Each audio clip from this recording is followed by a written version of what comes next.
¿por qué quieres causar dolor a esta persona? ¿Solo porque te estás alejando de una relación? A veces tienes que alejarte. Una de las cosas más duras en la vida que tienes que aprender es que a veces vas a alejarte de las personas que amas. La gente empezó a pensar en sí mismos y en su felicidad. Ya no se trataba solo de la unidad, se trataba de encontrarte a ti mismo. Entonces se hizo más aceptable ser egoísta. Se volvió más aceptable decir no soy feliz.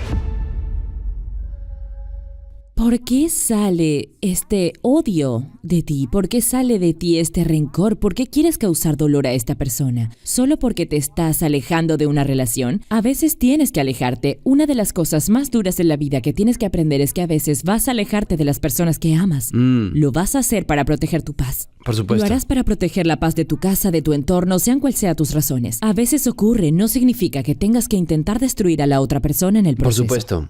¿Por qué crees que la gente intenta destruir o causar tanto dolor a sus exparejas cuando pasan por una ruptura o un divorcio? ¿Es porque sienten dolor y por eso quieren que la otra persona lo sienta? ¿Has visto casos de personas que no hacen eso? Que realmente dicen como, ¿sabes qué? Estoy triste, estoy herido, esto no es divertido, quizás sea horrible perder esta relación y pasar por estas experiencias, pero voy a llevar esto de forma amorosa. Sí lo he hecho, he visto ambos lados.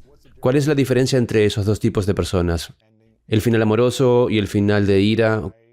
¿Cómo desarrollan eso en su interior bajo todo el estrés y el dolor? Es una madurez emocional que hay que tener. Y algunas personas la han desarrollado con el tiempo. Te diré que cuando empecé a pasar por rupturas a los 21 y 22 años, hice algunas locuras. ¿Lo hiciste? Recuerdo que hablé de esto en el libro y fui al apartamento de mi novio en Manhattan y me convertí en CSI. ¿De verdad? En ese momento estaba investigando porque sabía que algo pasaba. Revisando cajones debajo de las camas, buscando en la basura y buscando de todo. Fui abogado y vi suficiente ley y orden para saber cómo funcionan estas cosas. ¿Hay un pelo en alguna parte? Así que tuve algunos momentos de los que no me sentí orgullosa, no fui madura. ¿Tienes la luz negra? ¿Estás buscando en él? ¿Lo imaginas? Tengo mi propio laboratorio ahí, pero... ¿Cuándo sentiste que... ¿Cuántas relaciones tuviste desde los 20 años hasta que te casaste, digamos? ¿Cuántas relaciones a largo plazo? No solo salir durante unas semanas o un mes, sino una relación comprometida a largo plazo. Quiero decir, estoy improvisando ahora. Diría que probablemente he tenido 10, por lo menos. En 22 años. ¿Qué es eso? ¿20 años? Probablemente en 15, 20 años. Yo digo que al menos 10. Sí. ¿Cuándo llegaste a un punto de tu madurez emocional en el que pasaste por una ruptura y te diste cuenta de que no necesitas hacer lo que hacías cuando tenías 21 años? Cuando me di cuenta de que el dolor en la vida es inevitable. Hay que pasar por experiencias dolorosas, pero el sufrimiento es opcional. Y el fin de mi relación me estaba causando todo este estrés y sufrimiento adicional y empecé a preguntarme, bueno, si realmente crees que lo mejor está por venir en la vida cuando una relación termina, ¿por qué estarías tan molesta por eso? Deberías ser feliz. ¿Por qué lo harías? ¿Tendrías algún nivel de paz? No estaba en el punto en el que se necesita mucha iluminación para ser feliz cuando una relación termina. Y la mayoría de la gente no está ahí, pero al menos puedes estar en un punto de tu vida en el que puedes proyectar y decir, ok, puedo separar mis sentimientos de los hechos. Mis sentimientos están heridos y está bien que me sienta herida, soy humana. Pero el hecho es que esto está sucediendo por una razón y voy a salir adelante con esto ahora y voy a asimilar la razón. Incluso si no lo veo ahora, sé que eventualmente aprenderé que hay una razón por la que esto está sucediendo en mi vida y lo aceptas, la aceptación radical. Es entonces cuando hablamos de la madurez emocional, cuando puedes aceptar radicalmente que este final está sucediendo por una razón y creer, aunque no lo veas, que algo mejor está por llegar. Y cuando creas eso, y cuando aceptes eso, entonces no sentirás que necesitas ir a buscar en el apartamento de tu novio porque quieres averiguar la pista que falta y lo que realmente está pasando con seguridad. Puedes dejarlo pasar en paz, sabiendo que no necesitas saber el porqué todo el tiempo. No necesito saber el porqué. Solo aceptar radicalmente que esto está pasando. Vaya, hubo un momento en el que empezaste a aprender a ver las banderas rojas con más claridad y te diste cuenta de que eso no iba a funcionar, así que voy a retirarme de la solución, A diferencia de lo que ocurría a los 20 años, en los que tenías un ojo abierto y seguías trabajando para que funcionara, a pesar de las banderas Sí. rojas, hubo un momento en el que, de acuerdo, veo las banderas rojas tan claras ahora y no voy a seguir invirtiendo tiempo y energía, así que espero que cambie. Cuando llegué a conocerme mejor. Porque cuando llegué a conocerme mejor, llegué a saber lo que quería y lo que no quería, y en lo que estaba dispuesta a comprometerme y en lo que no estaba dispuesta a comprometerme. Porque antes no sabía que las banderas eran rojas. ¿Qué eran? Solo pensaba que así es la vida, así que estoy viendo que estas cosas suceden. Las banderas de color rojo, pero me gustaba saber, bueno, ¿qué tan roja es la bandera Sí, roja, ¿puedo manejar sabes? la bandera roja? ¿Puedo gestionarlo? ¿Puedo lidiar con eso? Pero a medida que fui creciendo y madurando y empecé a tener estas relaciones, empecé a darme cuenta.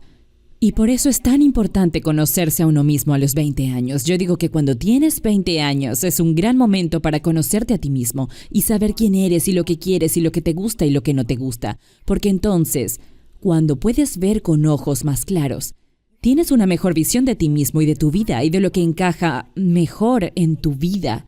Así que, al crecer y pasar por esas experiencias, empecé a aceptar y a darme cuenta de las cosas que funcionarían o no para mí. Y cuando me encontré con personas cuando me di cuenta, de acuerdo, esto no es algo que quiero, solo ser capaz de pivotar y decir, ¿sabes qué? Esto no es lo que quiero, necesito ir en otra dirección. Sí, es interesante, porque hace poco estuve viendo una charla TED de un terapeuta de relaciones. Creo que era un terapeuta matrimonial de Australia y mencionaba las estadísticas. 50% de los matrimonios terminan en divorcio y si quieres disminuir esa estadística, espera más tiempo para casarte. Decía, espera todo lo que puedas para casarte porque cuanto más viejo te haces, más te conoces a ti mismo. No te conformas con algo, no te lanzas a algo por la presión. Realmente tomas una decisión más consciente. No digo si eres joven no puedes casarte ni tener una gran relación próspera a largo plazo, pero sí es como si las tasas de divorcio bajan significativamente si esperas a ser mayor para casarte. Y por eso has esperado a tener 42 años. Tendré 39, un par de meses, no me he casado y reflexiono en esta conversación pensando que si me hubiera casado en cualquiera de las relaciones anteriores, me habría divorciado al 100%. No hay manera de que hubieran funcionado de ninguna manera y sin embargo a veces sentimos la presión de que, bueno, no me gusta esto y esto y esto. No es exactamente lo que quiero, pero voy a seguir adelante de todos modos porque he invertido tiempo o energía o porque me gusta su familia o lo que sea. ¿Qué crees que fue la mayor lección que aprendiste en todas estas relaciones diferentes sobre ti No misma? creo que la edad sea el criterio definitivo para el éxito en el matrimonio. Realmente creo que se trata de una serie de cosas, incluyendo el conocerse a sí mismo y simplemente crecer y convertirse en una mejor versión de sí mismo y traer una versión saludable de sí mismo a una relación, porque no atraemos relaciones saludables, las creamos siendo sanos y luego con suerte atraemos a otra persona que también está trabajando en sí misma y aportando su mejor versión a la relación. Y en mi caso aprendí quién era yo como persona y también algunos de los valores fundamentales que quería en mi pareja. ¿Pensaste en los valores antes de eso? Lo hice, pero creo que mis valores cambiaron con el tiempo. Interesante. Y como he vivido la vida, te vas a encontrar con muchas personas que te parecen físicamente atractivas, pero ese factor puede ser el factor de atracción inicial que te lleva a hablar con alguien o a tener una conversación inicial con esa persona. Pero realmente todo lo que viene después, a medida que profundizas en quién es una persona, son las cosas que hablarán del éxito de una relación en la longevidad. Si quieres hacer algo bien y quieres ser grande en algo, te vas a preparar para ello. Tus relaciones no deberían ser diferentes. Así que, mientras estaba soltera, tuve que preguntarme qué estoy haciendo para prepararme si quiero estar en una relación. Porque la forma en que vivo mi vida como soltera se va a reflejar cuando tenga una relación. Entonces, ¿sé cómo comunicarme eficazmente? Porque si no lo hago, se va a notar en mis relaciones. ¿Sé gestionar bien los conflictos? Porque si no lo hago, se va a notar en mis relaciones. ¿Sé cómo establecer límites? Si no lo hago, puedo elegir a alguien de quien me vuelva codependiente. Se va a reflejar con quién elijo asociarme. Así que empecé a prepararme para estar en el tipo de relación en la que realmente quería estar, convirtiéndome en la persona adecuada porque espero ser capaz de hacer mejores elecciones, porque entonces sé quién sería un gran partido para la persona en la que me estoy convirtiendo. ¿Cuál fue el mayor reto que tuviste que superar? ¿Fue la solución de conflictos? ¿Fueron los límites? ¿Fueron no abandonarse a sí mismos? ¿Fueron las habilidades de comunicación? ¿Qué fue? El miedo. ¿Miedo a qué? Miedo al fracaso. ¿Una relación que no funciona? La relación no funciona a medida que sales y pasas por relaciones y has pasado por traiciones y desamores, heridas y dolor. Puedes volverte bastante cínico sobre el amor. Y si no tienes cuidado, ese cinismo puede ser realmente un obstáculo para ti, porque no puedes ser un cínico sobre el amor y esperar atraerlo al mismo tiempo. Rayos, es cierto. Entonces, ¿cómo mantuviste tu corazón abierto después de pasar por rupturas y quizás después de que ocurrieran cosas desafiantes en las relaciones que te hicieron daño? ¿Cómo te mantuviste abierta al amor? ¿Qué pensabas entonces de ellos? Tuve que replantear mis pensamientos e ideas y mi perspectiva sobre el pasado. Tuve que aprender a dejar que el pasado se quedara en el pasado. No quería que alguien entrara en mi vida y la hiciera pagar por algo con lo que no tenía nada que ver. Sí, eso es difícil. En mi pasado. Sí, eso es difícil. Y cuando me casé, ¿a quién quería que conociera mi marido? A esta mujer amargada y destrozada que había pasado por el aro en todos estos años y todas estas relaciones. O quería que conociera a alguien porque siempre estamos en proceso de curación, siempre estamos en el proceso de crecimiento y de nuestra salud emocional. Pero quería que conociera a alguien que estuviera comprometida con ese crecimiento y ese proceso. Y que siguiera adelante, que estuviera comprometida con el mismo compromiso, que es a lo que realmente se reduce el éxito en el matrimonio. Estar comprometido con el mismo compromiso, porque cuando era más joven pensaba que se trataba de ese sentimiento involuntario de amor. Y luego, cuando me hice mayor, me di cuenta de que era una decisión consciente No de amar. solo, tengo esta atracción hacia esta persona, siento amor hacia ellos, es una decisión consciente. Porque no siempre vas a sentir amor. Vas a pasar por altibajos y picos y valles, y si se tratara de un sentimiento, estarías por todas partes emocionalmente. Arriba y abajo, sí. Se trata de una decisión. Antes, cuando hablé de separar los sentimientos de los hechos, a eso me refería. Vas a tener una serie de emociones, pero el hecho es que esta es una persona con la que he comprometido mi vida. Es la persona con la que me he comprometido a crecer, así que hice todos estos compromisos con esta persona. Entonces sigues adelante con eso en mente. ¿Tenías miedo de casarte? Tenía miedo a lo desconocido. ¿Cómo es realmente el matrimonio? Veo a otras personas que están casadas, algunas de ellas felices, otras no. Obviamente veo a mucha gente que se divorcia. Entonces, ¿qué tiene el matrimonio? ¿Qué hace que funcione? ¿Sé lo que hace que funcione? ¿Tengo lo que se necesita para que funcione? Así que fue el miedo a lo desconocido, porque no lo había hecho antes.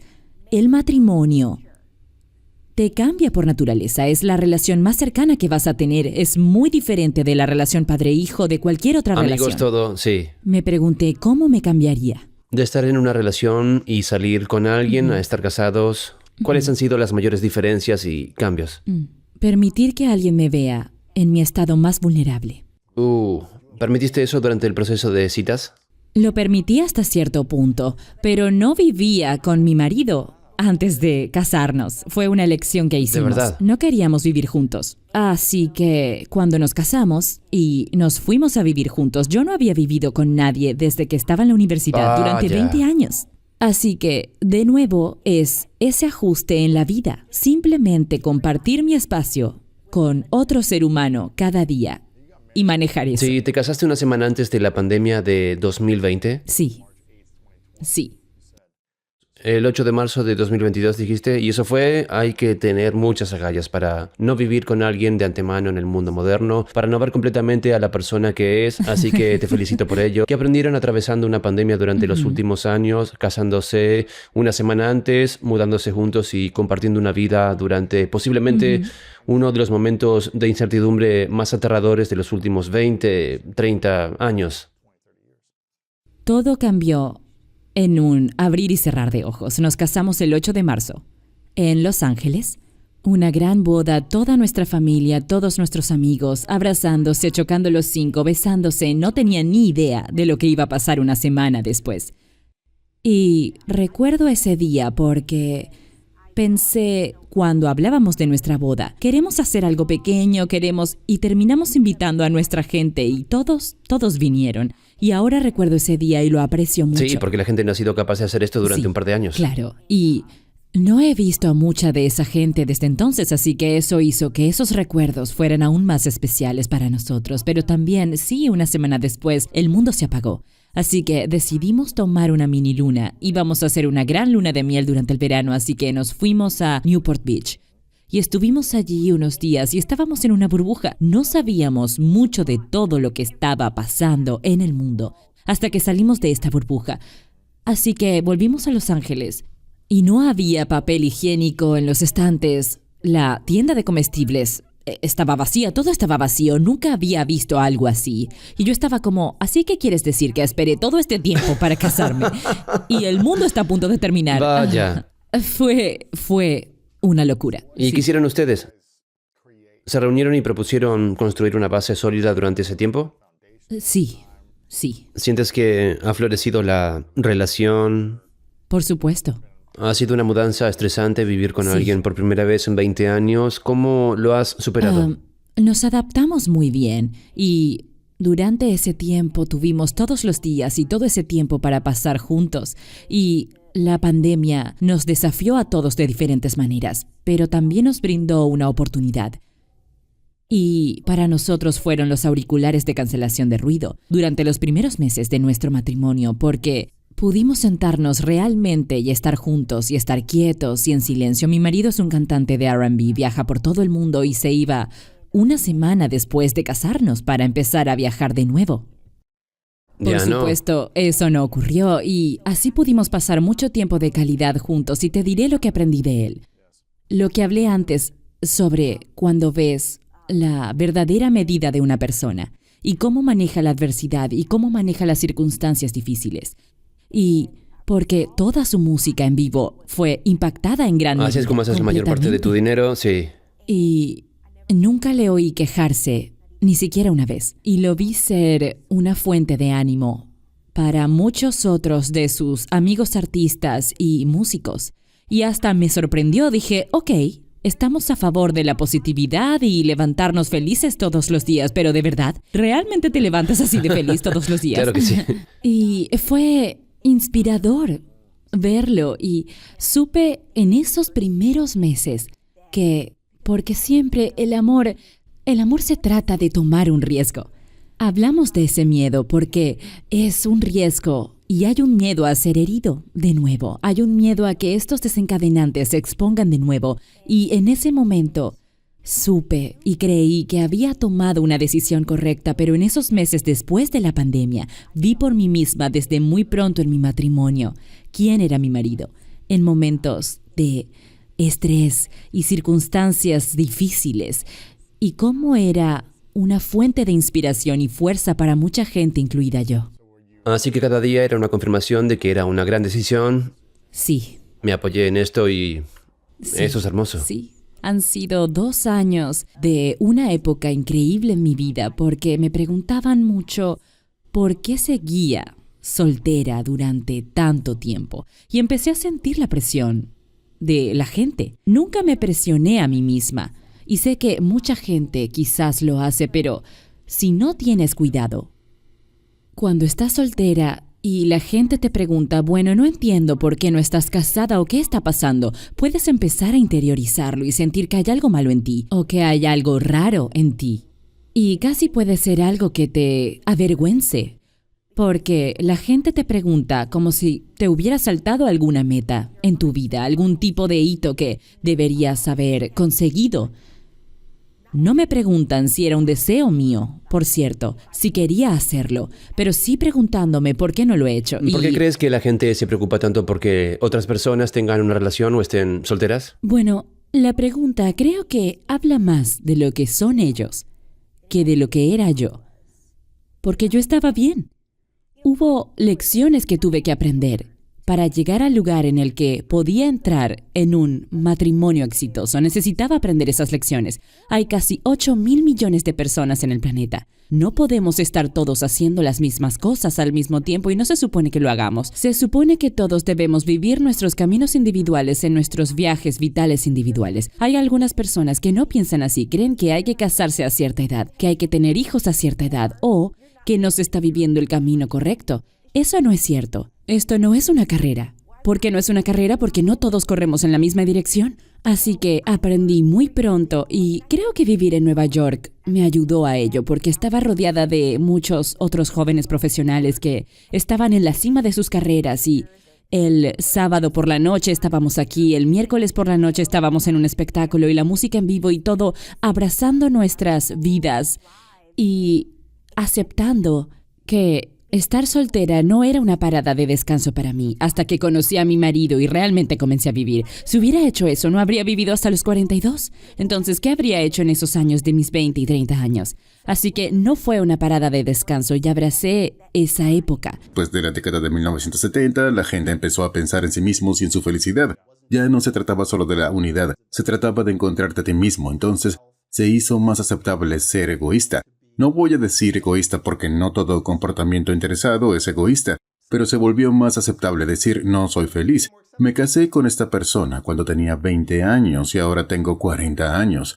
Y sorprendentemente no soy la misma persona a los 40 que cuando tenía 20 años de edad.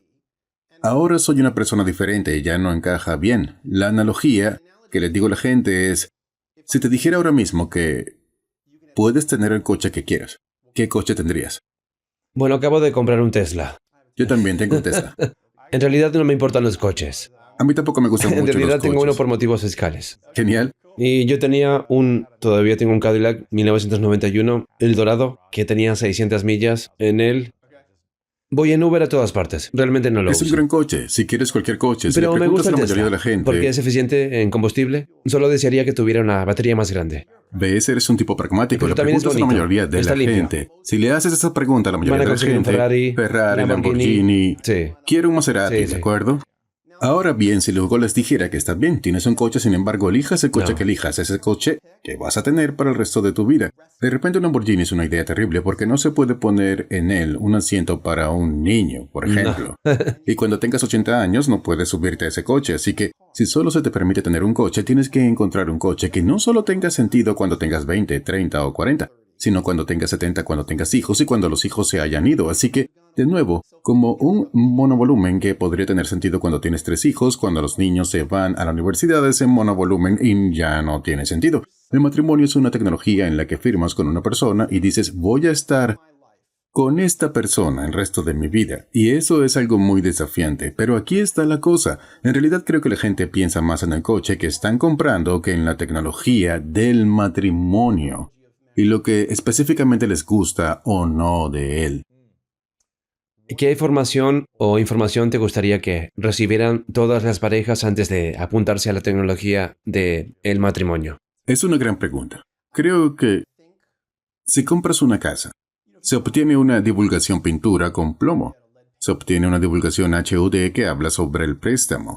Obtienes todo tipo de divulgaciones, firmas un testamento. Hay todas estas páginas que te explican con gran detalle lo que sucede cuando firmas ese testamento. Te casas, ni siquiera recibes un folleto. Ni siquiera te dan un folleto de una página es lo que que dice, es. por cierto, esta es la cosa legalmente más importante aparte de morir, que jamás harás legalmente y no te dan ninguna información sobre lo que acaba de pasar, así que lo primero que diría es que creo que todo el mundo que vaya a casarse debería tener una consulta con un abogado por lo menos 1 hora. Deben ir a tu oficina antes. Sí, pero por una razón diferente. Por una razón diferente, Sí, antes de que sea demasiado tarde. Deben Sí. ser proactivos e informarse de lo que va a ocurrir legalmente, qué va a pasar con mis derechos, qué va a cambiar en términos de propiedad, las obligaciones financieras que tendré con esta persona. También diría que una de las mejores cosas que podrían hacer es hablar con alguien con franqueza que lleve casado mucho tiempo. Eso no es algo que hagamos. No se nos anima a ser honestos sobre nuestras relaciones. No lo hacemos. Una de las cosas de las que hablas en Mask of Masculinity que me encantó es sobre en particular para los hombres, pero creo que también es cierto para las mujeres. No compartimos con franqueza lo que realmente sucede en nuestras vidas. Vivimos en una sociedad en la que se publica en las redes sociales la mejor foto. Las mejores fotos de las vacaciones y lo mejor de todo lo que hacemos, y no compartimos con los demás los retos que tenemos.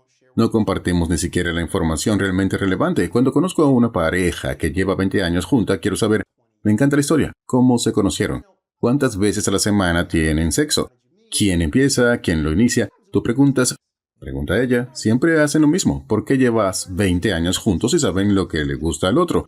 O intentan enviar un audio de vez en cuando haciendo alguna locura. ¿Cómo es realmente el día a día de su relación? Y mucha gente, tú has estado en relaciones, yo he estado en relaciones, mucha gente no habla honestamente. Incluso cuando estoy con mis amigos, hablamos honestamente sobre el día a día de nuestras relaciones, la forma en que hablamos con las mujeres en nuestras vidas, el apodo que tienen para nosotros o el apodo que tenemos para ellas. ¿Sucede eso realmente?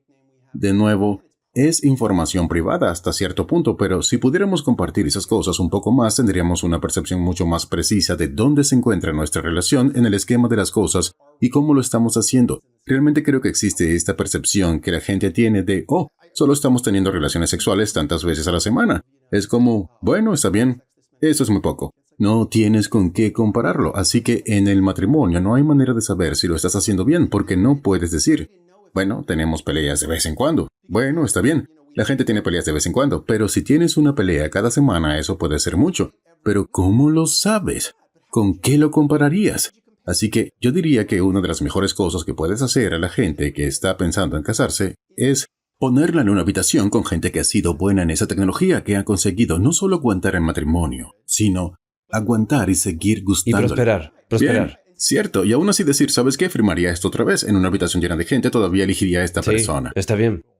¿Y cuántas de esas oportunidades tenemos realmente de hablar con la gente de esa manera sobre la relación? No, muchas no. Y quizás también hablar con alguien que haya pasado por un divorcio y preguntarle por qué no funcionó y por qué no funcionó. ¿Cuáles fueron las cosas a tener en ¿Dónde se cuenta? rompió? Exactamente. Verás, uno de los principios que me inspiró a escribir el libro fue la idea de que, de nuevo, odio usar metáforas de coches porque yo tampoco soy un tipo de coche, pero es la mejor analogía que se me ocurre, en el sentido de que si cuando compraste un coche hiciste todo el mantenimiento preventivo que un mecánico te dijo que hicieras, ¿Cambias el aceite cada todo. 2 meses o Sí, lo que sea? hiciste de todo. Mi hermana es dentista y siempre me dice que cuando te duela un diente, Es demasiado tarde. estás jodido. Preventivo. Sí, Sí, usa hilo haces dental todo lo todos que te los dice días, cuando no después de tener vas a caries. verla. Tus dientes van a ir bien. Para mí, ¿quién sabe más sobre cómo se estropea un coche que un mecánico? Sé que la gente está en mi consulta. Tengo una visión muy sincera de ellos y puedo hablar con ellos. Y he tenido la gran suerte de que la gente me confíe información tremendamente personal. Así que lo que quería hacer con esa información es encontrar una manera de aprovecharla en algún tipo de sabiduría que la gente pueda usar y decir, ¿sabes qué? No hagas lo que ellos hicieron. Cuando estábamos hablando de títulos para el libro, fue una escapada hilarante porque una de las primeras ideas fue, bueno, vamos a llamarlo Todo el mundo está jodiendo a todo el mundo, porque trataba de cómo la gente se maltrata en el proceso de divorcio y cómo se aprovechan unos de otros. Básicamente era todo eso. Y luego dijimos, bueno, no. Eso es demasiado pesimista y dijimos, bueno, tal vez podamos llamarlo votos y hablar de las promesas que hace la gente.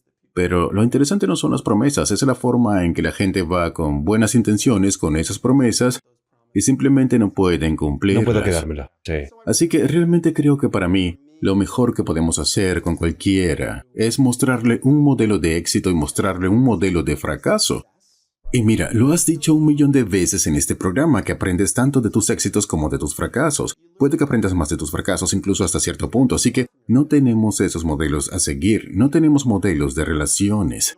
Y una de las cosas de las que hablaste sobre el enmascaramiento de la masculinidad cuando hablas de Neil Armstrong y sus matrimonios y como dice, mira, eran mis cosas. ¿Bien? Dijo, oh, no me gusta el matrimonio porque no me gusta esto de él y no me gusta que me obligue a hacer esto y me obligue a hacer aquello. Y realmente lo que era es que no quería mirar sus propias cosas. Y él sentía que para tener un buen matrimonio tendría que mirar sus propias cosas, lo cual es absolutamente cierto. La mayor parte de lo que trata mi libro es sobre, sí, tienes que mirar tus cosas. Si quieres tener éxito en esta tecnología, tienes que mirarlo, poseerlo y compartirlo con esta persona. Y sé consciente y sincero con la persona sobre quién eres y qué quieres, qué no quieres. ¿Cuánto tiempo estuviste casado? Estuve casado 12 años. 12 años. Sí. ¿Te divorciaste? Sí, me divorcié. ¿Mientras eras abogado de divorcios? Sí, mientras era abogado de Así que divorcios. estás escuchando esta historia todos los días, Y pasando por en ello. tu matrimonio. Creo que mi matrimonio se benefició de mi experiencia como abogado de divorcios. Sí. Porque no conocías las señales de lo que no iba a ser o de lo que iba a funcionar. Sí, pero me perjudicó el hecho de que me encanta lo que hago para ganarme la vida y estaba tan consumido por ello que trabajaba constantemente. Mi ex esposa, que es una de mis amigas más queridas hasta el día de Qué bien. hoy, se ha vuelto a casar con un tipo increíble que es un padrastro estupendo para mis hijos, que ya son mayores, los dos están en la universidad. Pero estoy muy bendecido, he tenido una experiencia de divorcio en la que sigo siendo amigo íntimo de ella, soy amigo de su marido y soy muy afortunado por eso. Porque lo miro, hay mucha gente a la que quiero con la que no querría estar casado. Claro. Y ella es una de ellas, es alguien a quien quiero, que aprecio, de quien creo que es una persona increíble. Pero no tenemos los ingredientes exactos que se necesitan para tener éxito en el A largo matrimonio. plazo. Porque nos conocimos cuando teníamos 17 años y lo que queríamos cuando teníamos 17, 18, 19 y 22, cuando nos casamos a los 24, cuando tuvimos hijos, cuando nos dimos la vuelta ya estábamos en la treintena y estamos como, en realidad no tenemos mucho en común y así, o voy a tener que dejar de ser quien realmente soy. Me encanta viajar. No te encanta viajar. Te encantan las cosas tontas. Te encantan los muebles shabby chic. Y a mí me gusta la estética muy zen. A ti te encanta este tipo de películas y a mí me encanta este tipo de películas. Si llegas a un punto en el que dices, bueno, lo hacemos ahora porque no queremos dejar algo que no funciona, o decimos, ¿sabes qué? Llamemos a esto y encontremos a alguien que nos alimente de la manera correcta y veamos, o simplemente estemos solos por las razones correctas, las que deben ser. Y tengo la gran suerte de que la persona con la que me casé era lo suficientemente madura como para verlo de la misma manera. Para tener esa dolorosa pero realmente maravillosa conversación que tan pocas personas pueden tener. Es decir, mira, esto fue un éxito. Ambos dejamos esto siendo mejores personas de lo que éramos cuando empezamos. Y lo dejamos con 2 hijos que son la química exacta de nosotros dos. Y están hechos de nosotros dos, pero vamos a tomar caminos diferentes ahora y vamos a seguir amándonos. Vamos a seguir respetándonos. Es lo que debemos hacer, tomando caminos Desacoplamiento diferentes. consciente en primer lugar. Por supuesto. Ese es el término que se Sí. le ha dado, pero la verdad es que creo que la gente lo ha estado haciendo durante años. Simplemente no se oye hablar de ello. Mi divorcio es lo menos interesante sobre mí. Realmente lo es. Si me dijeras, dime 10 cosas sobre ti, el que esté divorciado no entraría en la lista, porque el hecho de que intente casarme con alguien y quedarme con ella para siempre y no funcionó, no es interesante, no es algo único. De la gente que oyes hablar de sus divorcios incesantemente es de personas que fueron heridas por ellos y han sido víctimas de su divorcio. Y se convierte en una parte tremenda de su identidad, lo suficiente. Se aferran a ella durante un Absolutamente. tiempo. Hablan de ello y de lo que pasó. Absolutamente. Y así son los silenciosos. Hay un gran número de personas que tuvieron divorcios como el mío, donde el matrimonio simplemente terminó de manera amistosa, siguen compartiendo con éxito juntos y ambos viven sus No hay vidas. este dolor y No, resentimiento durante años. no, y tengo que decirte, como abogado de divorcios en ejercicio, yo diría que más del 50% de las personas que represento es ese tipo de transacción, realmente lo es, que son solo 2 personas cuyo tiempo ha terminado y ahora solo tenemos que averiguar cómo dividir las cosas que tienen y resolver los horarios Es con bueno los saberlo. niños y esas cosas. 50%. Esa es la mayoría. ¿Está bien? Sí, yo diría que al menos el 50%. Son más ruidosos. Pero la cosa es el otro 50%. Son mucho más interesantes. Quiero decir, porque realmente, ¿quién quiere oír hablar de, hablé con mi ex esposa ayer y se Ella es encantadora. Pronto se mudará a Ese Rochester. drama y ¿sabes? choque de trenes. Sí, me tiró un bate, prendió fuego a mi coche. Es mucho más interesante. Oh, hombre. ¿Tú tienes em, ganas de casarte? Oigo esto todo el tiempo. Es algo que no va a ser fácil. Va a haber desafíos, va a haber peleas o discusiones y va a haber algunas cosas en las que no vas a estar de acuerdo. Si estás de acuerdo en todo, genial, pero no parece que haya muchos matrimonios que sean siempre perfectos y sin problemas. Después de 10, 20, 30 años va a haber algún conflicto. ¿Eso significa, en tu opinión, que deberíamos tirar la toalla cuando se vuelve demasiado difícil o cuando se está volviendo difícil? Entonces es cuando tenemos que profundizar y unirnos como matrimonio porque firmamos para esto. Es una gran pregunta. Yo diría lo siguiente. Creo que una de las cosas más comunes que la gente te dirá sobre el matrimonio es: el matrimonio es duro. No sé si eso es cierto. Creo que si consideras que prestar atención es difícil, entonces el matrimonio es difícil. Si no consideras duro prestar atención, entonces no creo que el matrimonio tenga que ser duro. Creo que usaré la metáfora de nuevo, pero perder peso es más difícil que mantener su peso. Y realmente creo... Mira, vas a tener desafíos. No necesariamente vas a tener peleas. La vida te va a poner retos en el camino, enfermedades, adversidades, problemas profesionales, falta de comunicación diaria entre ustedes. Si no prestas atención, esas cosas se vuelven enormes. Entonces las cosas grandes suceden. La gente viene y dice: me divorcio porque se acuesta con su secretaria. Esa es una gran razón para divorciarse y es algo legítimo. Se acuesta con su secretaria porque hay algo malo en el matrimonio. Si no quieres verlo porque tienes alguna culpabilidad en eso, es más fácil solo oír: oh, esta remera vino y se lo llevó. Sí. Es mucho más fácil decir eso, pero la verdad es Sí. que has dejado de prestar atención. Esta es la pregunta que me hago cuando tengo un minuto con un cliente con el que he recorrido algunos kilómetros. Y estamos sentados fuera de la sala del tribunal esperando a que el caso sea llamado. Y tengo suficiente relación con ellos y hemos recorrido suficiente distancia juntos como para sentir que puedo ser sincero. Les digo: ¿hubo un momento en el que te diste cuenta que tu matrimonio se había acabado? ¿Cuál fue ese momento? Y te asombrarías de la perspicacia que, si la gente piensa en esa pregunta, te dan. Tuve una mujer que me dijo, y para mí fue un ejemplo muy poderoso, lo comento un poco en el libro, dijo que había una granola que le gustaba y que solo se podía conseguir en una tienda determinada, Whole Foods o algo así. Y su marido solía comprarlo siempre. Cuando se le acababa abría el armario y allí habría otra bolsa, y a ella le encantaba porque él no decía: oh, y mira, cariño, compré tu granola, tengo crédito por eso. Simplemente lo hacía. Él solo vio que esto era algo. Él estaba prestando atención. Él solo vio que había esta pequeña cosa. Y fue esta pequeña amabilidad que él mostró que le hizo saber que ella era importante para él. Él todavía estaba tratando de cortejarla sin ser obvio al respecto, y seguía prestándole atención. Y ella dijo entonces un día que se quedó sin la granola, no estaba allí, así que ella pensó: oh, bueno, tal vez él está ocupado, y simplemente no se dio cuenta. Así que dejó la bolsa afuera y efectivamente siguió sin reponer la granola. Ella dijo que tenía un recuerdo tangible. Fue un año antes del divorcio, pero tuvo un recuerdo tangible en el que pensó: bien, esto se acabó. Y creo que esa es la cosa. Si resumieras mi libro, una de las cosas que le digo a la gente es que hay algo en cada relación. Alguna pequeña cosa que hiciste por tu pareja o alguna pequeña cosa que tenías que decirle que en algún momento dejaste de decirle.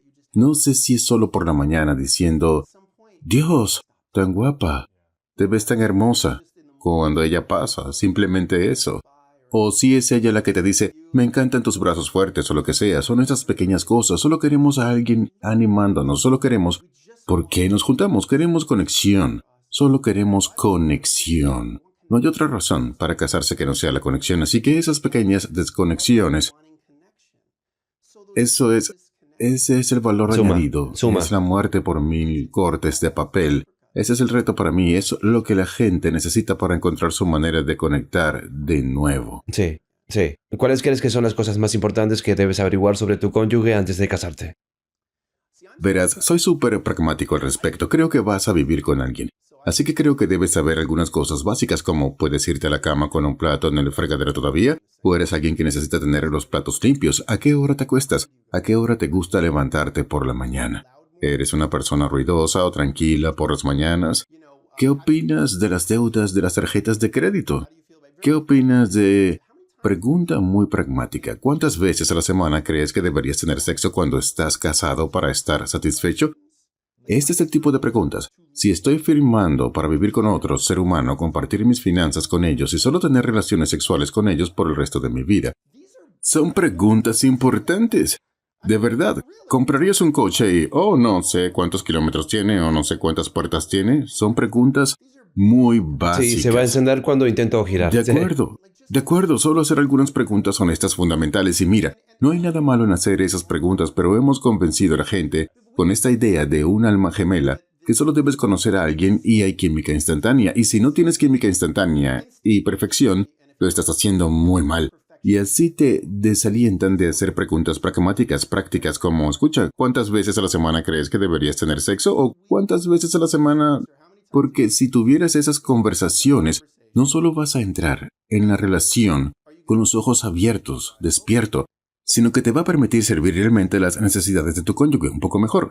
Si me dices que eres vegano y tú comes y te carne. veo en Snapchat comiendo alitas, puedes pensar que es una pequeña mentira, Interesante. ¿no? Pero, ¿qué dice eso de esa persona? Dice que por alguna razón no puede ser su verdadero yo contigo. Interesante.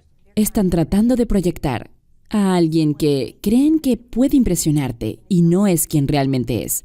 Así que cuando ves esas cosas sutiles que no entiendes, bueno, ¿por qué esta persona no fue sincera y honesta conmigo sobre esto? Esta es una pequeña cosa. ¿Cómo crees que va a manejar las cosas grandes?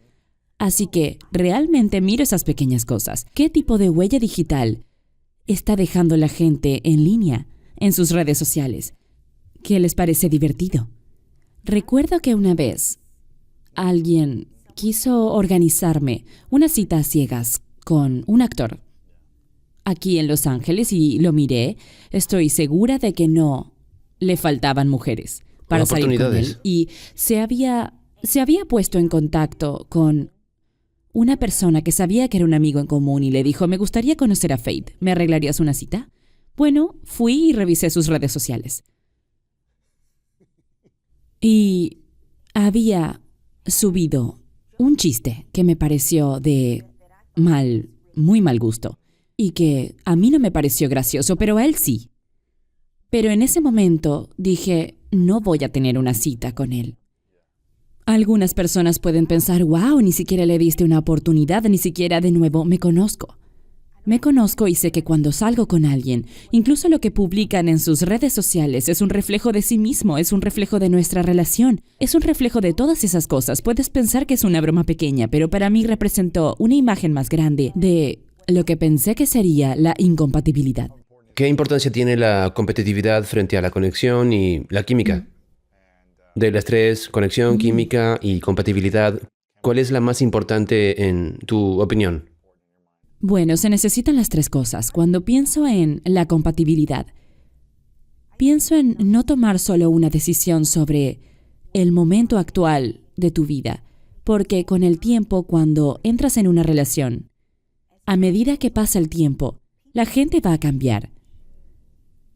Cuando pierdes un trabajo o consigues uno nuevo, tienes hijos o no tienes hijos, pasas por ciertas situaciones estresantes con tu familia, tu salud, todas esas cosas de la vida siguen cambiándonos y moldeándonos en lo que somos. Así que cuando pienso en la compatibilidad, pienso en una persona que se compromete a un cierto nivel de crecimiento. No solo van a estar juntos en el futuro, están creciendo juntos. Sí. Y así, ese amor tiene que ser para comprometerse con el mismo compromiso y con cierto nivel de crecimiento. Cuando alguien quiere seguir creciendo y desarrollándose y la otra persona no quiere, ¿qué pasa en una relación o en un matrimonio cuando son diferentes en ese sentido? Es fácil enamorarse, creo. Y hay que trabajar para mantenerlo. Y un ejemplo, tuve una pareja que llegó al tribunal de divorcio y la esposa dijo al principio nuestro matrimonio era genial, como la mayoría de los matrimonios, pero que con el tiempo él empezó a decirme cosas que realmente herían mis sentimientos. Gané peso, aumenté 15, 20 libras en los últimos 2 años y él comentaba sobre mi peso. Y al principio nos comprometimos a construirnos mutuamente. E incluso cuando teníamos críticas que compartir con el otro, siempre éramos constructivos y siempre pensábamos cómo puedo decir esto de la manera más cariñosa. Y entonces ella dijo que siguió creciendo en esa área, pero él no. Y me volví hacia él y le dije, ¿qué pasó? Y dijo, bueno, solo digo la verdad. Le dije, ¿alguna vez le dirías a un extraño las cosas que le estás diciendo a tu esposa? Se supone que es tu mejor amiga. Él trabajaba en un restaurante. Le dije, ¿alguna vez le dirías esas cosas a un cliente de tu restaurante? Las cosas que le estás diciendo a tu mujer. Él dijo, no creo en el divorcio. Somos cristianos. No nos divorciamos. Dije, de verdad, ¿qué dice Dios sobre el amor? Tú eres cristiano. ¿Qué dice Dios sobre el amor? El amor es amable. El amor es paciente. El amor es paciente. El amor no tiene envidia. El amor ciertamente no trata de derribar a la otra persona. Así que el compromiso con ese crecimiento realmente se muestra a largo plazo en la longevidad de la relación. Por supuesto. Y si alguien no está comprometido, de nuevo, tienes que proteger tu paz. Nunca aconsejaría quedarse en una relación en la que te están abusando emocionalmente y te faltan al respeto, porque te voy a decir lo que pasa. Me rompe el corazón ver que la gente viene y ha estado en estas relaciones por tanto tiempo donde han sido deshonrados repetidamente. ¿Sabes por qué? Porque con el tiempo, cuando a la gente se le ha faltado al respeto y se le ha deshonrado repetidamente, se convierte en algo normal para ellos, se vuelve en parte familiar. Y ellos a su vez empiezan a pensar que han sido deshonrados tanto que no son realmente dignos de honor, porque han sido deshonrados repetidamente. El dolor disminuirá con el tiempo después de que te vayas, si haces el trabajo, pero siempre estará ahí si te quedas en ese tipo de situación. ¿Cuáles dirías que son las principales causas de divorcio entonces? ¿Es el engaño? ¿Es la falta de respeto? ¿Es la falta de crecimiento? ¿Es el juego sucio? ¿Es el abuso emocional? ¿Cuáles son las principales causas que La ves? gente no está comprometida con el compromiso. Y ese es el crecimiento, el amor, el respeto. Descubrir cómo quiere tu pareja ser amada. Porque cada uno quiere ser amado de una manera diferente y puede cambiar con el tiempo. Así que estás en constante evolución y una parte de tu trabajo como buen compañero es averiguar cómo quiere esta persona ser amada. Si dejas de hacer todas esas cosas, es como si mantuvieras y cuidaras tu jardín. ¿Qué cosas haces para cuidar tu jardín? Tienes que cortar el césped, cuidar el césped, abonarlo, arrancar las malas hierbas, todas esas cosas para mantener el jardín con un aspecto estupendo para que siga creciendo. Habrán temporadas, puede que una temporada sea seca, puede ser una temporada de lluvia, vas a pasar por las tormentas, pero al igual que tu vida, las estaciones van a cambiar, pero ¿qué haces para mantenerte a lo largo de todas esas cosas? Estar comprometido a hacer el trabajo, a mantener la relación a través de las estaciones. Es lo que habla del éxito, porque en ningún momento puedes pensar que estar en piloto automático es lo que va a hacer que sigas avanzando. Hay un libro obviamente llamado, creo que es Los 5 lenguajes del amor. Sí, me encanta ese libro. Y creo que es poderoso para incluso solo tener una conversación con una pareja cuando está saliendo y hacer la prueba del lenguaje del amor para ver si me gusta dar amor en la forma en que esta persona le gusta recibir amor. Hice esta prueba con mi novia y yo hicimos al mismo tiempo. Ojalá hubiera hecho esto en relaciones anteriores. Esto no es el fin de todo, no es que sientes esto en perfecta alineación, tu relación va a funcionar, pero creo que es un gran indicador para minimizar el estrés cuando aprendes estas cosas. Y me doy cuenta de que tenemos exactamente el mismo orden de cómo nos gusta recibir el amor basado en la prueba que tomamos. Así que a los dos nos gusta recibir amor de la misma manera, lo que significa que a los dos nos gusta dar amor de la misma manera. Mientras que en las relaciones anteriores no les preguntaba ¿cómo te gusta realmente recibir amor? Y ellas no me preguntaban a mí, ambos no hicimos realmente la prueba y pasamos por este proceso. Y con el tiempo recuerdo que sentí que les gusta mucho cuando hago ciertas cosas con las que no me siento cómodo o que no son mi opción natural.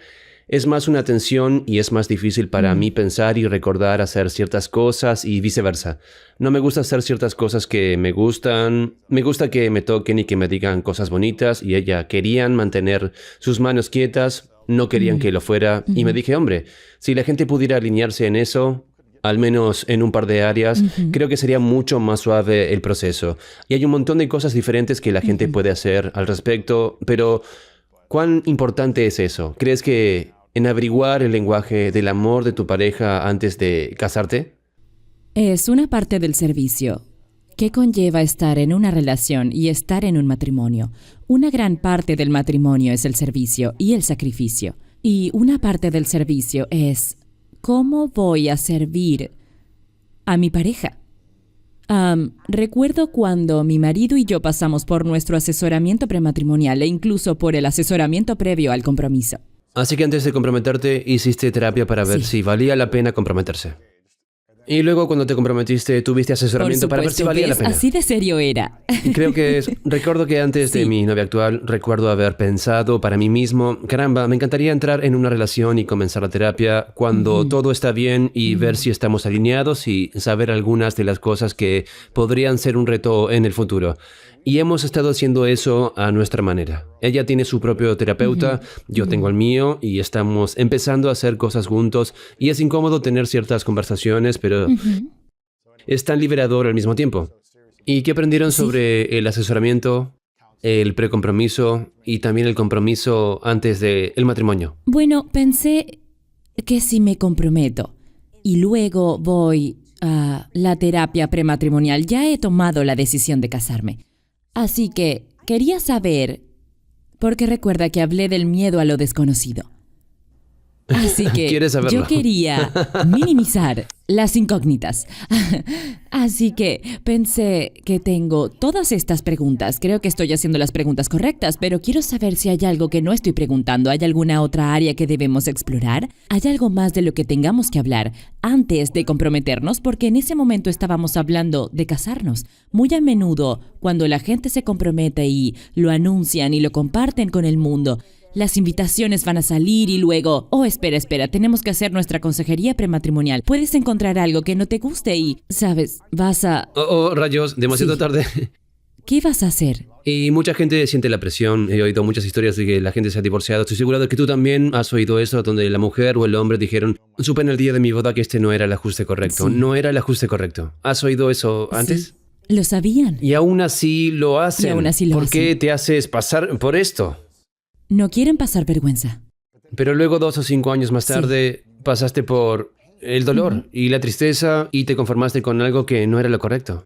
La gente piensa... Y no estoy juzgando a la gente aquí porque he cometido una Todos tonelada hemos de mis cometido propios esos errores. Tenemos que aprender por las malas. Algunas personas tienen que aprender por las malas y tomar todas las oportunidades para Sí, crecer. pero puedes minimizarlo basándote en... Puedes minimizarlo. Y tal vez pasas por todo el asesoramiento prematrimonial y el precompromiso y todavía no funciona por alguna razón, pero al menos tienes la Hiciste tu esperanza. diligencia. Sí. Hiciste tu diligencia. Y ya puedes hacerlo con más confianza Sí. debido a tu diligencia. Y si en una de estas conversaciones surgiera algo que te dijera, esto no se ajusta a lo que quiero, podría haber pensado, ¿hay una solución para esto? Si no, entonces quizás no te habrías casado. Hay 2 cosas aquí sobre lo que acabas de decir, que es genial, porque algunas personas piensan que al casarse va a cambiar algo o cambiar a una persona, o las cosas serán No lo es, diferentes. sí. Lo único que cambiará una boda es quizá tu apellido. Las bodas te dejarán limpio, sin dinero, pero no limpiarán los malos hábitos. Es cierto. Así que puedes esperar que cuando te cases hayas ganado el concurso de comer tartas. ¿Cuál es el premio por ganar el concurso? Más tarta. ¿Ganaste esta persona? ¿Cuál es el premio? Que te den más. Así que será mejor que estés Sí, contento con y tu no elección. puedes cambiar a Sí. alguien. No con la presión. Sí, O por o la fuerza. regañar, o llorar, o cualquiera de esas cosas. Dentro. Tiene que ser algo que viene de Cada adentro. persona tiene que querer cambiar. Y realmente no creo que puedas salir o casarte basándote en el potencial personalmente. Y escucho a muchas mujeres decir, bueno, él tiene tanto potencial, podría convertirse en este hombre, pero luego Dios. nunca se convierte en él. Por eso lo escribí. Por eso escribí este Así libro. que sales o te casas basándote en el potencial que tienen, pero entonces te estás conformando porque con quien sales y te casas con quien es, tal vez se convierte en algo más grande sobre la base de lo que quieren, pero no puedes esperar a que lo hagan cuando tú quieres. Estás saliendo con su realidad, quieres casarte con su potencial. Esas dos cosas deben estar alineadas. Fuimos a un asesoramiento previo al compromiso porque quería asegurarme de que nos hacíamos las preguntas correctas y de que nos conocíamos lo mejor posible antes de tomar la decisión de casarnos, Bueno, para comprometerse. comprometernos. Y luego tuviste tiempo para hacer más preguntas una vez que Absolutamente. te comprometiste. ¿Cuáles fueron las 3 conversaciones o preguntas que más te costaron tener el coraje de hablar o simplemente de manejar? ¿Cuáles fueron las 3 conversaciones más incómodas en el asesoramiento previo al compromiso? ¿Cómo se ha curado de su pasado? La curación es clave. Es tan clave. Porque ambos tuvimos relaciones pasadas que no funcionaron por una u otra razón. Y creo que ambos queríamos saber si iba a haber desencadenantes que sacaran algo del pasado en nuestra relación actual. Siempre va a haber residuos. Somos humanos y traemos nuestra experiencia de vida con nosotros. Pero es distinto a hacer pagar a alguien que no tuvo nada que ver con el pasado. Así que explorar eso fue realmente importante. Bien, ¿cómo has sanado tu pasado? Y como dice mi terapeuta, la curación es un viaje, no es un evento único. 100%. Así que tienes que darte cuenta, de acuerdo, puedes tener un momento de realización en el que empiezas a sanar, pero es un viaje continuo hasta que realmente lo dejas ir. ¿Y cómo has sanado tú? Sí, Mi amigo un Stephen viaje Speaks importante. dice que el primer paso antes de entrar en una relación es sanar o estar en un viaje de sanación, porque de lo contrario estás Sí. trayendo eso a la nueva relación. Y es un viaje, no creo que sea realista decir, un día, espera, he identificado dónde me han herido antes y hoy es el día, estoy curado, se acabó, está Se hecho. necesita tiempo. Se necesita tiempo. Si alguien está entrando en una nueva relación y no está dispuesto a empezar a sanar del pasado, ¿qué pasa? Hay que tener mucho cuidado porque no se puede hacer feliz a alguien. Se lo digo a la gente todo el tiempo. Cuando oigo a alguien decir, bueno, esta persona me hace feliz, me da pena. Porque si esa persona te hace feliz, puede ponerte triste. Si te hace feliz, puede hacer que te deprimas. ¿Por qué le das el poder a otra persona para que te haga feliz? Por eso es importante estar en el viaje de curación, porque no quieres que alguien sea codependiente de ti para que le hagas feliz. No puedes hacer eso, ese no es tu trabajo. Nuestro trabajo es traer nuestro yo feliz a una relación. Así que no estamos haciendo que la otra persona sea Dios en nuestras vidas. Por eso es importante. Bien, esa fue la conversación número 1. ¿Cómo has sanado tu pasado? ¿Cuál es la otra conversación desafiante o incómoda que tuviste en el asesoramiento previo al compromiso? ¿Cuáles son sus verdaderas expectativas para mí como esposa? ¿Cuáles son sus verdaderas expectativas para él como marido? ¿Cuáles son esas expectativas? ¿Esperas que cocine la cena 5 noches a la semana a las 6 p.m. y que la tenga ahí mismo caliente en el plato? Si no preguntamos del todo, y creo que tienes que ser muy honesto contigo mismo en estas conversaciones, no puedes decir, bueno, no espero eso. Pero luego, 2 años más tarde, estás como, ¿por qué no estás haciendo esto? ¿Lo esperaba? ¿Por qué es tan importante comunicar las expectativas no solo a 6 meses, sino a 6 años? Esto es lo que voy a esperar. Porque cuando tienes expectativas insatisfechas y no lo comunicas, el resentimiento se acumula. Es como, bueno, yo pensaba que esto iba a ser así, pero tú pensabas, pero ¿por qué no lo comunicaste? En la mente de la otra persona no se puede leer la mente. Así que hay que comunicar esas expectativas. A la mayoría de la gente no le gusta el conflicto, especialmente a los hombres. Quieren evitar evitarlo. el conflicto a toda costa. Así que si saben que algo que están haciendo va a causar un gran conflicto, la mayoría de las veces no lo van a hacer, pero lo saben, ¿se lo has comunicado? Así que comunicar cuáles son esas expectativas es realmente importante. Así que en nuestro asesoramiento previo al compromiso hablamos de cuáles son las expectativas. El tiempo que vamos a pasar juntos, las tareas domésticas, los niños. Hablamos de todas esas cosas, hablamos de todo lo que pudimos. Y tuvimos un consejero que nos planteó cuestiones en las que ni siquiera habíamos pensado. ¿Cuáles eran esas preguntas? ¿Cuáles eran? Él solo quería que pensáramos en el día a día y en cómo íbamos a vivir nuestra vida cotidiana una vez que saliéramos de esa niebla. Sí, la boda y... La boda sí. y todas esas cosas. ¿Cómo va a ser el día a día de los dos? ¿Cómo crees que será? Y estableciendo las también expectativas, sí. Ujú. ¿Y cuál dirías que es la tercera conversación que fue realmente importante tener? Hablamos de, ¿has estado sanando el pasado?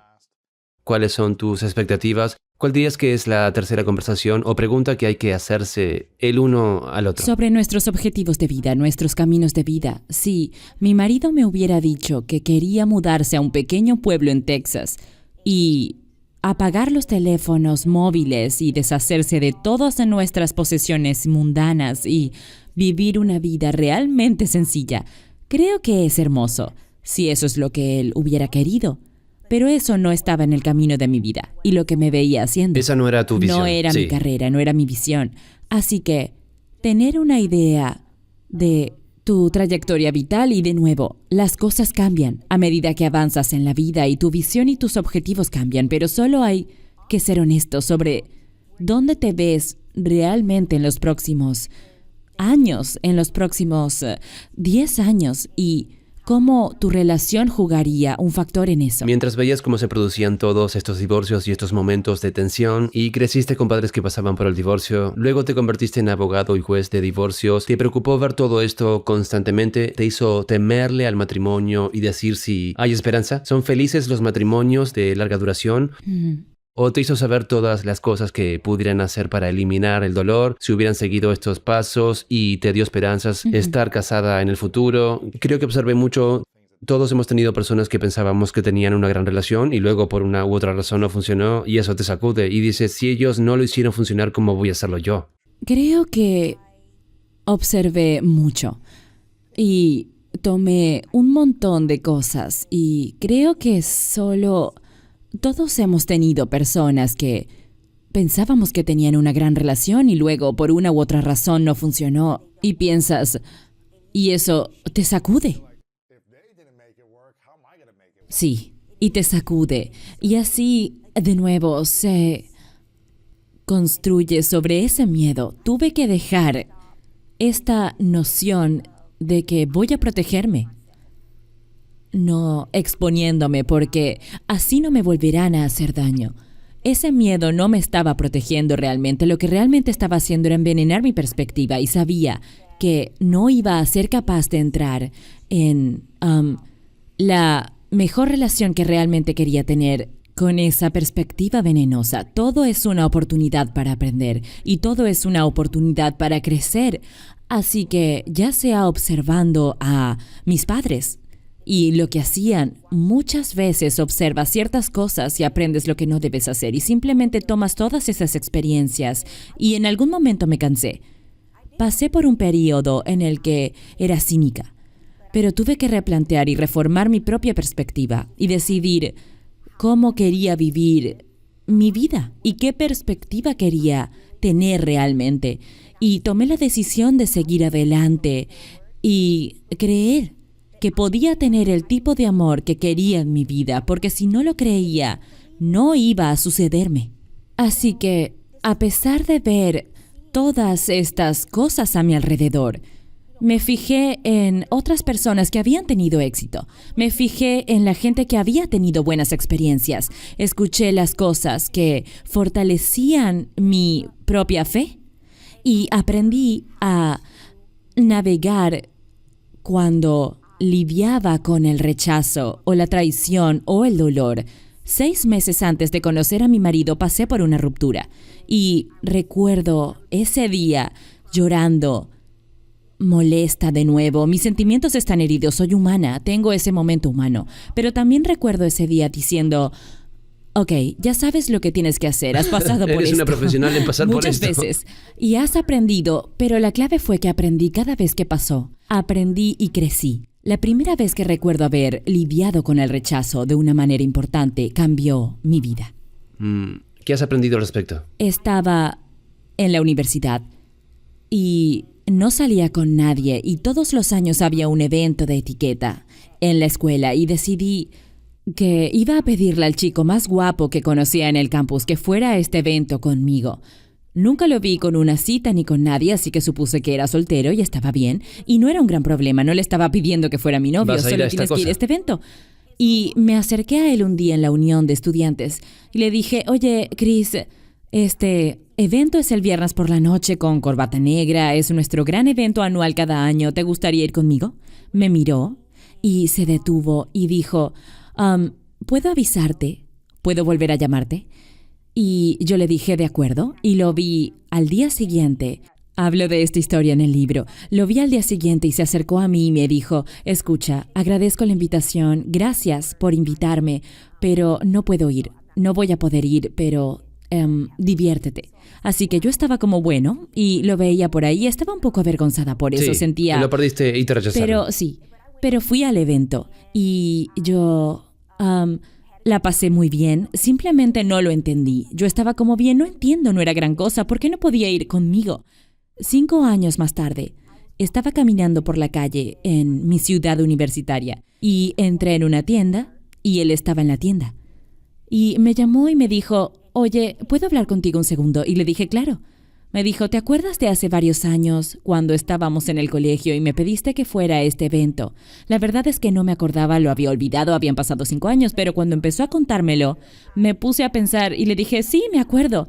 Y él dijo, bueno, quiero que sepas que realmente me gustas y realmente quería ir a esta función contigo, pero él dijo no tenía un traje y no tenía dinero para comprar un traje y no tenía nada que ponerme y me daba demasiada vergüenza decirte. Hermano. Ahora estaba pensando, porque pensé que en esa época todo el mundo tenía uno de esos trajes de gran tamaño Steve Harvey en su armario, algún Stacey Adams que pudieran ponerse, pero él no lo tenía. Lo que ese momento me enseñó fue... Me encontré con él al azar 5 años después, pero ¿cuántas veces pasamos por el rechazo? Y lo tomamos tan personal y lo hacemos sobre nosotros. Y nos metemos en esta madriguera de, no le guste porque no soy lo suficientemente atractiva o no soy lo suficientemente inteligente. Y nos inventamos todas estas razones en nuestra mente, cuando en realidad podría ser que no tiene un traje o cualquier otra razón que no tiene nada que ver contigo. Cuando hablo de las experiencias de las citas, de los rechazos y de las relaciones, aprendí cada paso del Cada camino. uno. Y cada vez que pasaba era un poco menos doloroso.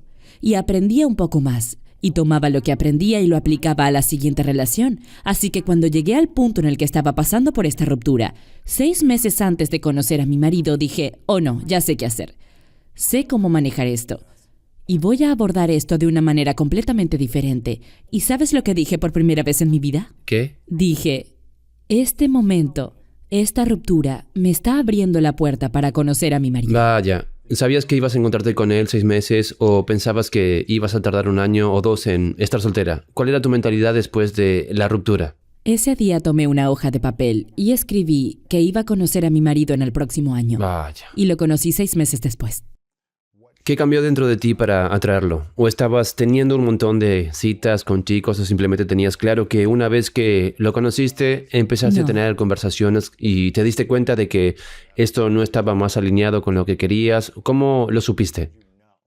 Tuve una conversación con Dios y dije, Dios, he pasado por muchas lecciones.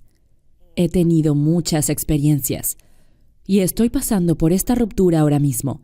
Pero voy a pasar esta prueba y voy a ver esta ruptura por lo que es. Esta puerta se está cerrando por una razón y por un propósito mayor, porque es muy fácil decir eso cuando no estás pasando por nada. Pero decidí tener esa perspectiva cuando estaba en medio del dolor y me dije, voy a pasar esta prueba por mí misma, porque sé lo que hay que hacer y sé lo que significa esto y que hay que luchar y la gente dice que luches por la relación, que luches por lo que quieres. No voy a dejar pasar esto, porque una vez que lo sueltes y está pasando y lo suelto, me va a abrir a lo que realmente debe pasar en mi vida. Y si eso significa que alguien vuelve a tu vida, ok, eso es lo que significa, pero la mayoría de las veces es abrirte y moverte hacia una nueva dirección. La idea de no soy lo suficientemente bueno es la más persistente, y la segunda es estoy solo.